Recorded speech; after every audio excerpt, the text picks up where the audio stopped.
শ্বশুর বাড়ি থেকে বাপের বাড়ি আসবো অষ্টমঙ্গলায়।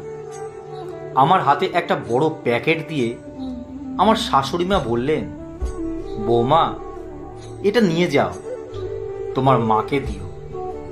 জিজ্ঞাসা করলাম, কি আছে এতে? শাড়ি, তোমার মাকে বলো আমি এটা পাঠিয়েছি। মনে মনে ভাবলাম, নিশ্চয়ই কোনো উদ্দেশ্য আছে, তা না হলে আমার মায়ের জন্য শাড়ি দিতে যাবেনি বা কেন? অতিভক্তি চোরের লক্ষণ নয় তো? শাশুড়ি মা সম্পর্কে এমন খারাপ ধারণা আমার হতো না যদি ওই কথাটা না শুনতাম। ঘটনাটা ঘটল বিয়ের 5 দিনের মাথায়। আত্মীয় স্বজনরা যে যার বাড়ি চলে গেছেন। আমার একমাত্র ননদ, সেও সেদিন চলে যাবে। আমি বলেছিলাম, দিদি ভাই আরো 2 দিন থেকে যাও। ননদ বলল, থাকলে হবে না, ছেলের পরীক্ষা সামনে, বিয়ে বাড়িতে অনেক হইহুল্লোড় হয়েছে, এরপর থাকা মানে সময় নষ্ট। ভাবলাম ঠিকই তো, পড়াশোনাটা আগে। তো বাড়ি যাবার সময় আমার ননদ ঢুকলো আমার শাশুড়ি মায়ের ঘরে। ঘরে ঢুকে শাশুড়ি মাকে বললেন, মা তোমার মনের ইচ্ছাটা এবার পূরণ হবে, নতুন বউ তো এসেই গেছে, শুরু করে দাও। ঠিক তখনই শাশুড়ি মায়ের ঘরে আমি ঢুকতে যাচ্ছিলাম। ননদের এমন কথাটা কানে আসতেই ঘরে ঢুকতে গিয়েও আমি আর ঢুকলাম না, দরজার বাইরেই দাঁড়িয়ে থাকলাম। ননদের এমন কথায় আমার শাশুড়ি মা বলে উঠলেন, সে কথা বলতে শুরু তো করবই, এই তো সবে 5 দিন হয়েছে, দাঁড়া, আস্তে আস্তে সব হবে, মনের সমস্ত রাগ এবার উসুল করে নেব। রাগ উসুল করে নেব, এমন কথা শুনে আমি তো হয়ে গেছি। মনে মনে ভাবলাম, আমি এই 5 দিনে কি এমন করলাম যে রাগ উসুল করবেন? আমি তখন দৌড়ে এসে একেবারে আমার ঘরে। আমার বর তখন জামা প্যান্ট ইস্ত্রি করছিল। আমাকে এভাবে দৌড়ে আসতে দেখে বর জিজ্ঞাসা করেছিল, কি হলো, এভাবে দৌড়ে এলে? আমি কি উত্তর দেব তখন বুঝতে পারছিলাম না। কথাটা ঘুরিয়ে দিয়ে বললাম, কই কিছু না তো। যেভাবে তুমি দৌড়ে এলে আমি ভাবলাম ভয় পেয়ে ছুটে এসেছো। এদিকে ননদ তখন শাশুড়ি মায়ের ঘর থেকে বেরিয়ে এসে আমাকে ডাকাডাকি শুরু করে দিয়েছে। আমি ঘর থেকে বেরিয়ে আসি, সঙ্গে আমার বড়।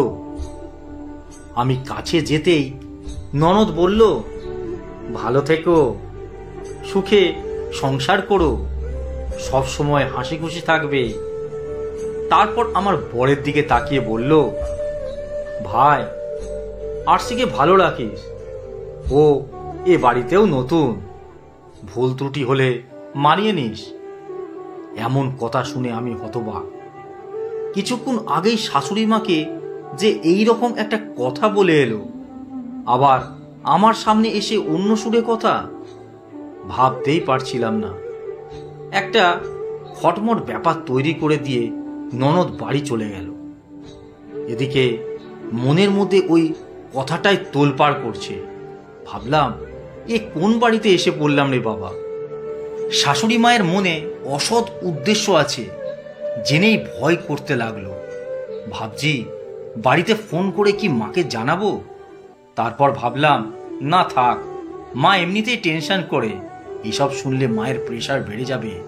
তার উপর দিদিকে নিয়ে চিন্তা, নিজের মধ্যেই রেখে দিলাম ব্যাপারটা।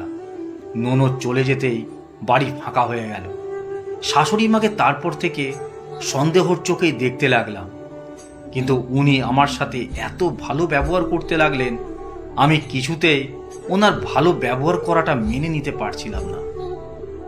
সেদিন দুপুরে লাঞ্চ করতে বসে দেখলাম শাশুড়ি মা অনেক কিছু রান্না করেছেন।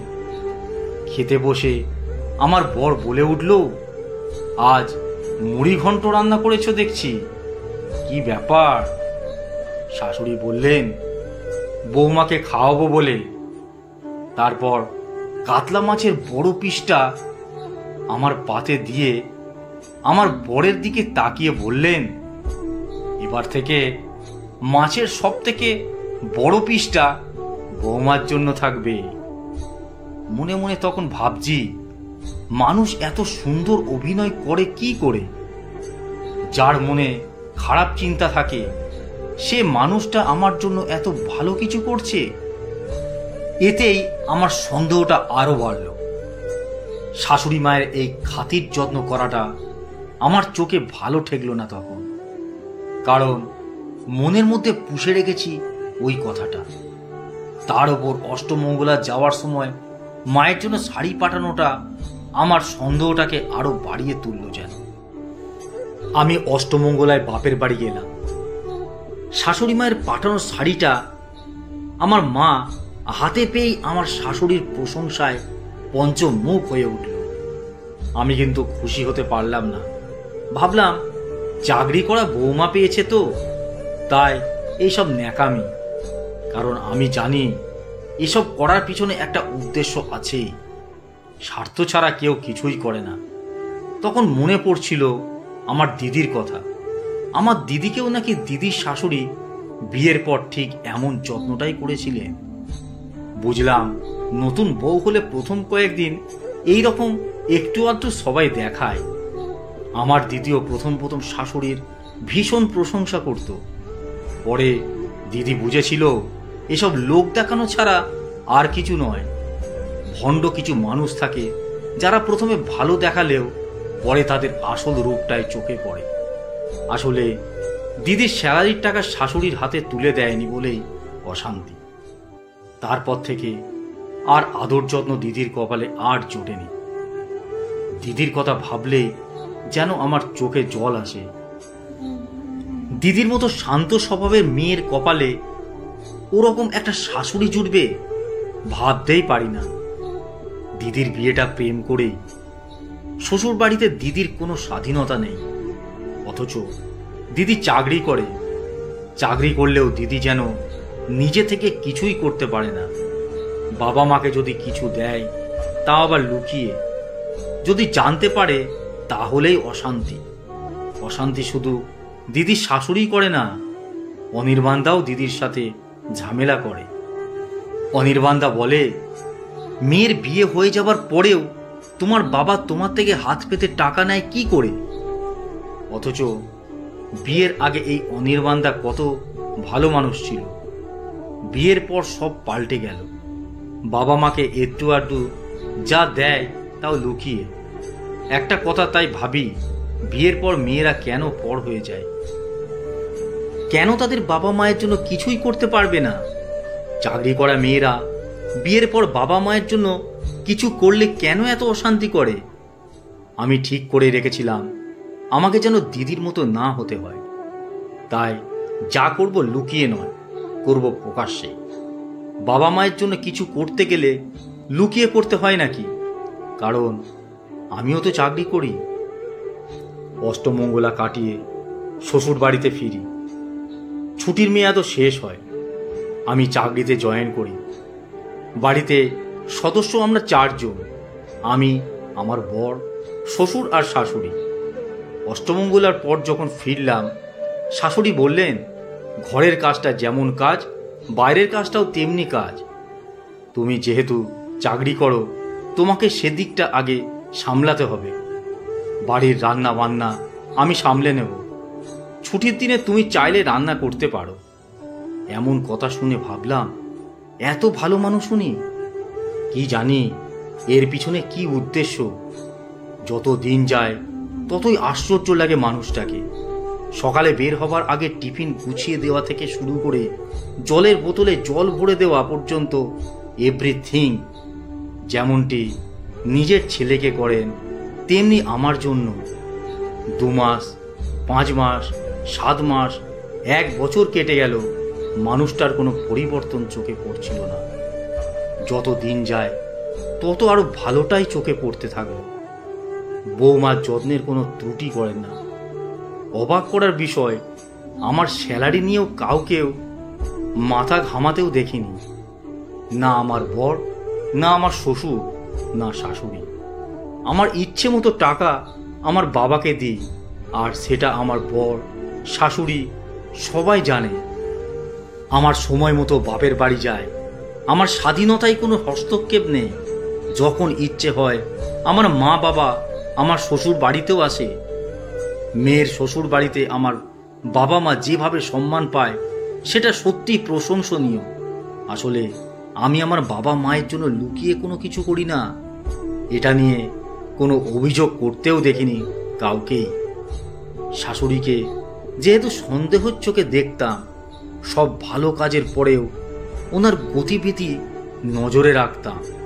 একদিন আমি আড়াল থেকে শুনতে পাচ্ছি আমার শাশুড়ি আমার বরকে বলছেন, ওই বাড়িতেও বৌমার বাবা মা আছেন। তুই আমার জন্য এত সুন্দর একটা শাল কিনেছিস, বৌমার মায়ের জন্য? তুমি আমাকে কি ভাবো বলো তো? আমি কিনবো না সেটা হয়? ছেলে মেয়েকে মানুষ করা তো এই জন্যই।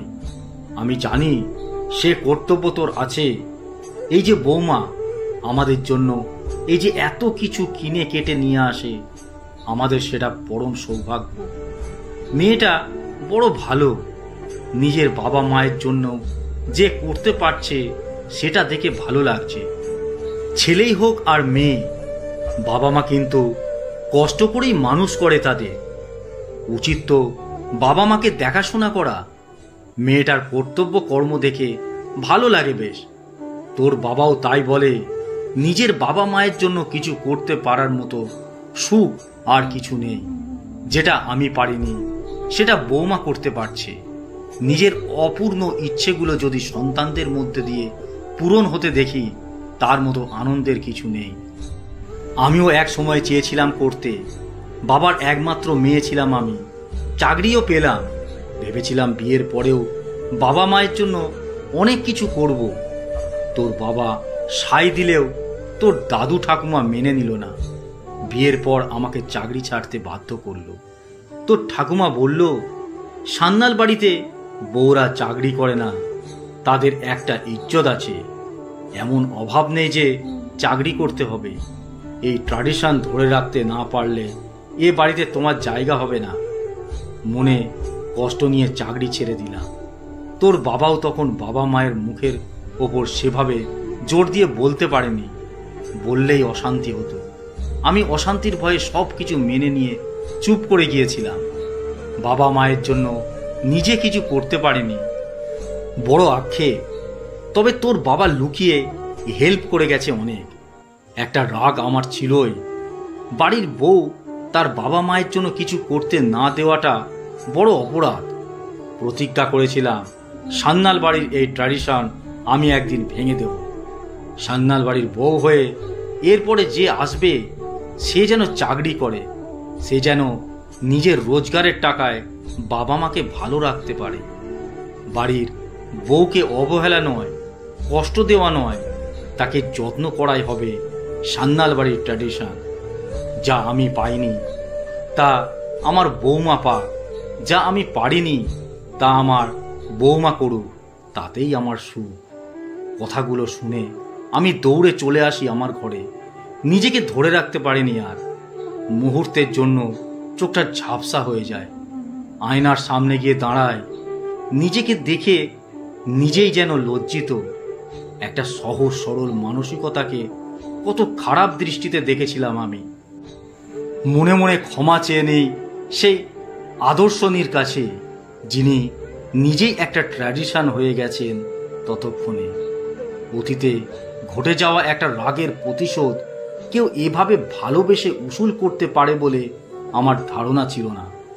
যে ট্র্যাডিশন মানুষকে আঘাত করে, কষ্ট দেয়, সেই ট্র্যাডিশনকে বদলে নেওয়াটাই হলো ভালো মনের পরিচয়।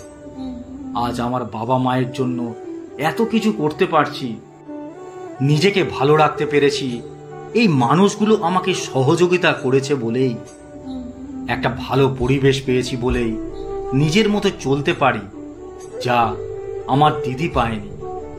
ভুলটা ভেঙে যায়, তারপর থেকে সব কিছু ঠিকঠাক চলছে।